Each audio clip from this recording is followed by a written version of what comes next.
hari ini, khususnya tadi beberapa menit yang lalu, kita jujur aja kecewa, sangat kecewa ya, karena apa?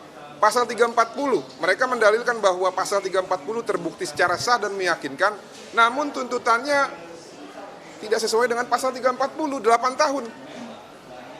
Membunuh ataupun merampas nyawa orang secara berencana dengan sengaja hanya dihargai 8 tahun. Lebih baik menurut saya bebaskan saja sudah. Tuntut bebas saja. Buat apa dituntut 8 tahun? Tuntut saja bebas. Biar sekalian ya, bahwa memang ternyata hukum kita itu tebang pilih gitu ya.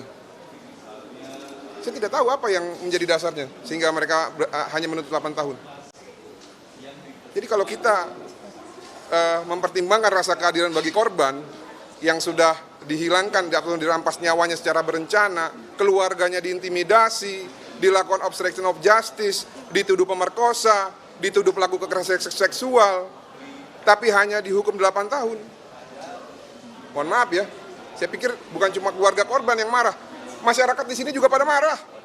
Ini tidak terhitung nih, DM Instagram ke saya, direct message Facebook ke saya, telepon ke saya yang mengatakan, abang harus bersuara bang.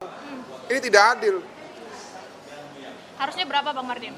Ya, menurut Bang Martin. Itu kan ada pilihan di pasal 340, diancam dengan hukuman pidana paling lama 20 tahun, penjara seumur hidup, atau hukuman mati. Dalam hal ini, Putri Chandrawati sudah terbukti dalam fakta persidangan bahwa dia adalah salah satu aktor intelektual yang menghendaki dan mengingini hilangnya nyawa Joshua ataupun perampasan nyawa Joshua. Masa orang yang memiliki niat jahat membunuh secara berencana, yang mana membunuh itu adalah hak absolut milik Tuhan, hanya dihargai tuntutan 8 tahun.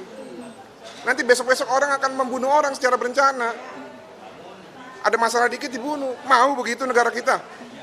Mau nggak? Kalau saya nggak mau, lebih baik saya tidak tinggal di negara ini kalau begitu cara mainnya gitu. Jadi killing field kita. Dikit-dikit bunuh, dikit-dikit bunuh. Tapi tadi ada 15 poin yang disebut tidak sesuai dengan fakta persidangan ataupun keterangan dari para saksi. Itu pendapat dari kuasa hukum terdakwa yang tadi disampaikan. Hanya asumtif begitu Bang Martin. Ya, mereka juga bekerja juga dengan cara halusinasi kok. Coba lihat bukti yang mereka sampaikan, 35 bukti, 15 bukti itu. 35. Ada nggak yang relevan? Nggak ada, itu semua jadi bahan tertawaan. Bahkan anak saya yang kecil 5 tahun pun tertawa melihat itu sehingga membuat gambar ya pistol ada kakinya. Jadi kita nggak usah bahas lah itulah. Memang sudah tugas mereka kok, mereka dibayar untuk meringankan kliennya ataupun membela kliennya. Saya tidak mau komentari itu, tapi fakta yang disajikan oleh JPU sudah sangat jelas. Putri ini aktor intelektual. Dia mengingini kematian Joshua. Dan kalau kita berbicara lebih ekstrim lagi, dia mendalilkan pemerkosaan. Sekarang JPU ya menyimpulkan bukan pemerkosaan, apa? Perselingkuhan. Coba kalau informasi palsu begitu disampaikan kepada suaminya, berarti siapa yang jahat? Siapa yang jahat? Saya mau tanya sama kalian. Merugikan terdakwa dan korban. Iya, yang jahat siapa? Kok ini cuma 8 tahun? Pak, tapi tanggapan dari keluarga sendiri bagaimana? Ini kan maksudnya dibilang itu adalah perselingkuhan yang adil. Kalau perselingkuhan itu kan Sangat kecewa lah, nggak mungkin Joshua mau selingkuh sama orang yang lebih tua. Dan itu kan dia dianggap orang tua angkatnya. Ya, ini orang tua angkatnya. Karena orang tua kandung pernah bilang, kamilah yang melahirkan kamu, tapi anggaplah yang ada di Jakarta itu sebagai orang tua angkatmu. Berlakulah baik kepada dia. Dan hukum Tuhan yang kelima, kasihlah orang tuamu. Orang tua itu bisa siapa saja yang lebih tua. Memang secara spesifik untuk orang tua kandung, tapi orang tua yang ada di lingkungan kerja ini juga harus dihormati. Bang Martin boleh. Dan namun ya, nih ini walaupun kami menolak ya, tapi kalaupun ini memang itu terjadi, itu atas relasi kuasa. Coba baca teorinya Reza Indragiri. Bang Martin, terlepas dari motif perselingkuhan ataupun pelecehan seksual, peran krusial ya dari Putri Chandrawati yang tadi Abang lihat disampaikan dalam materi tuntutan jaksa penuntut umum apa Bang? Perannya yang pertama ya, berdasarkan fakta persidangan, Putri itu ya memerintahkan untuk melucuti senjata Joshua, padahal yang membunuh Joshua itu kuat, ya pakai pisau.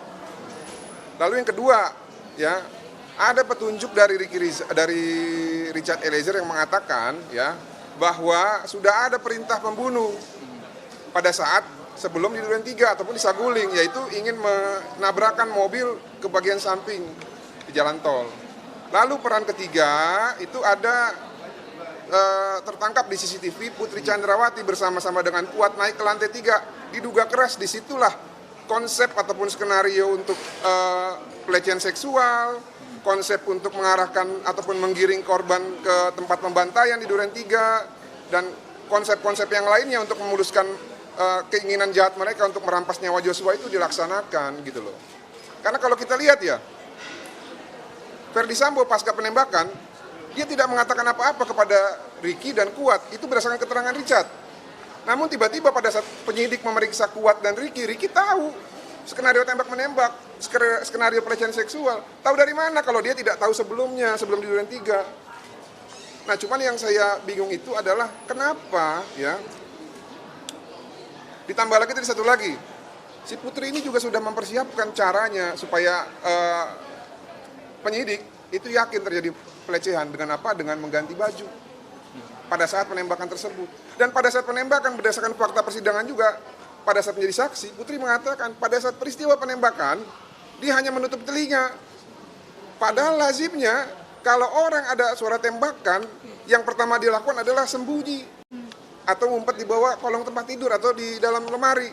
Langsunglah menelpon ajudan lain untuk segera datang menyelamatkan. Ini apa? Dia hanya tidur dan menutup telinga. Berarti diduga keras dia sudah tahu peristiwa itu apa gitu ya. Siapa yang dibunuh, dengan cara apa dibunuhnya. Dia sudah tahu.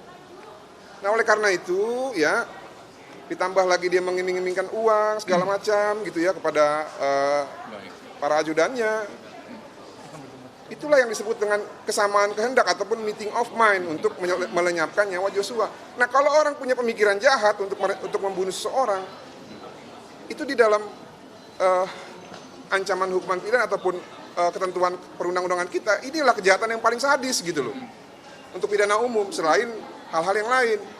Nah, yang saya bingung kenapa aku cuma dituntut 8 tahun gitu ya. Kita sangat menyesalkan sekali.